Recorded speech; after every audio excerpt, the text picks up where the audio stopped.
Decode Bhagavad Gita channel వ్యూయర్స్కి నమస్కారం. మన channel ద్వారా భారతీయ తత్వజ్ఞానాన్ని, మన సంస్కృతిని మనం తెలుసుకుంటున్నాము.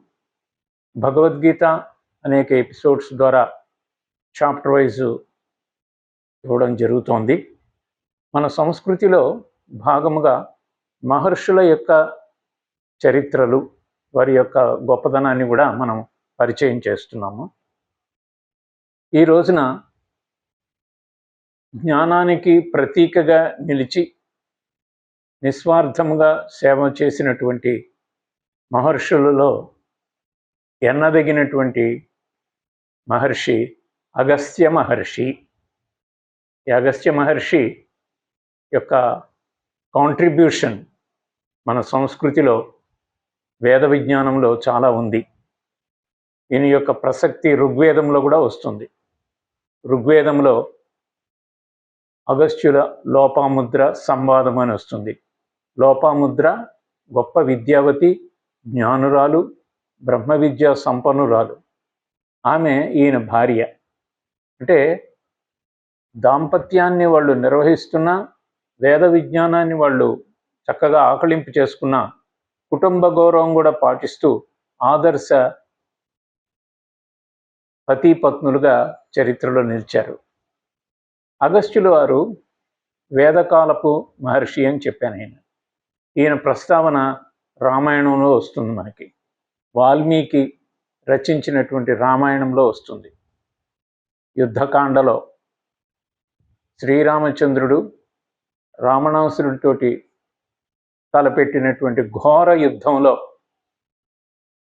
ఒక రోజున ఖిన్నుడై రావణుని యొక్క ప్రతాపానికి ఆయన ఆశ్చర్యపోతూ కొంత నిస్సారముగా, కొంత డిస్కరేజ్ మూడులో ఉన్నప్పుడు అగస్త్యుల వారు వారి దగ్గరికి వచ్చి ఆదిత్య హృదయాన్ని ఇస్తారన్నమాట. ఆదిత్య హృదయం పుణ్యం సర్వశత్రు వినాశనం, జయావహం జపే నిత్యం అక్షయం పరమం సుఖం. ఆదిత్య హృదయం మన ఇళ్లలో మనం పారాయణ చేస్తూ ఉంటాం. అది ఇచ్చింది ఎవరంటే అగస్త్యుల వారు. అంటే దుష్ట శిక్షణ చేసేటప్పుడు కొద్దిగా వెనుకడుగు వేసినప్పుడు ఆయనకి స్ఫూర్తిని, ప్రేరణని నింపి రావణాసురుని సంహరింప చేసేటటువంటి శక్తిని ఇచ్చినటువంటి మహర్షి అగస్త్య మహర్షి.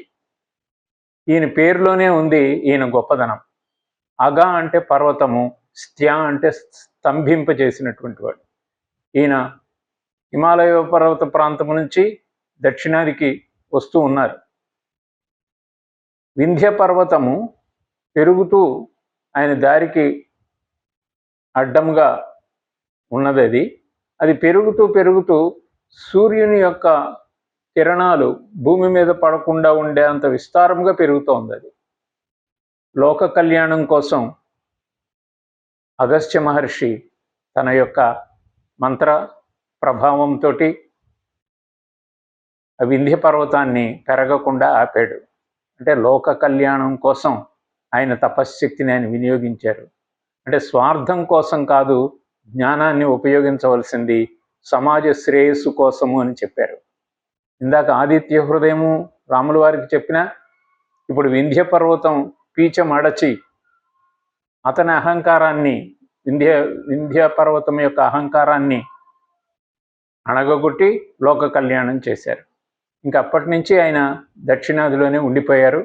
దక్షిణాదిలో ఉండి అనేక శివాలయాల్ని, శివ ప్రతిష్టలను ఆయన చేశారు. మనం దక్షిణాదిన ఎక్కడికి వెళ్ళినా కూడా అగస్త్య ప్రతిష్ట శివలింగం అని చెప్తుంటారు. అగస్త్యేశ్వర స్వామి అంటుంటారు ఏ ప్రదేశంలో వెళ్ళినా. అంటే ఆయన పరమ శివభక్తుడు అన్నమాట. మూడవది ఏం చేశారనంటే, రాక్షసులు అందరినీ వధించి తినేసేటటువంటి సమయంలో ఆయన ఏం చేశారు, ఒక రాక్షసుణ్ణి కూడా ఆయన గర్భంలోకి వెళ్ళి మళ్ళీ చీల్చుకొని వచ్చి వాతాపి అనే రాక్షసుణ్ణి ఆయన తపశ్శక్తి చేత, మంత్రశక్తి చేత ఒక రాక్షసుణ్ణి నిర్వీర్యం చేసి అతన్ని ఈ లోకంలో లేకుండా చేశాడు.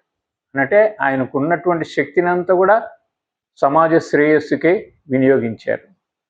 ఇంకా అగస్త్యుల వారు అనేక వైద్య శాస్త్రాలు కూడా రచించారు అని చెప్తారు. అంటే ఒక మనిషి శారీరక రుగ్మతలకు లోను కాకుండా ఉండడానికి కావలసినటువంటి శాస్త్రాన్ని కూడా ఆయన అందించారు. ఆయన చేసినటువంటి సేవ చాలా గొప్పది.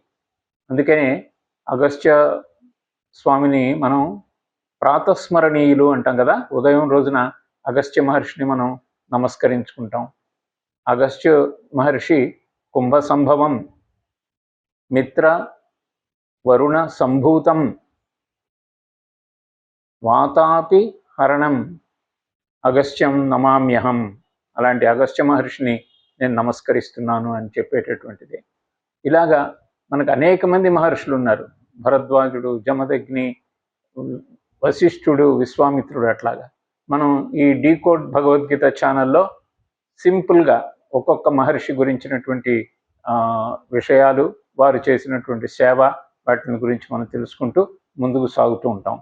అంటే గృహస్థ ధర్మాన్ని ఉంచుకుంటూ కూడా గృహస్థ ధర్మాన్ని నిర్వహించుకుంటూ కూడా కుటుంబ గౌరవాన్ని కాపాడుకుంటూ కూడా ఆధ్యాత్మిక చింతన చేయొచ్చు అనడానికి అగస్త్య లోపముద్రల యొక్క ఆ దాంపత్య జీవితం మనందరికీ ఎంతో ఆదర్శనీయం. ఇలాంటి ప్రేరణాత్మకమైనటువంటి విషయాలు మన పిల్లలకు కూడా మనం చెప్దాం. మన ఛానల్లో ఉండేటటువంటి వీడియోలు వాళ్ళతో కూడా మీరు షేర్ చేసి వాళ్ళు చూసేటటువంటి అవకాశాన్ని కలిగించండి. ఇంకొక మహర్షి యొక్క ఉదంతంతో నెక్స్ట్ ఎపిసోడ్లో నేను వస్తాను. మీ అందరికీ ధన్యవాదాలు.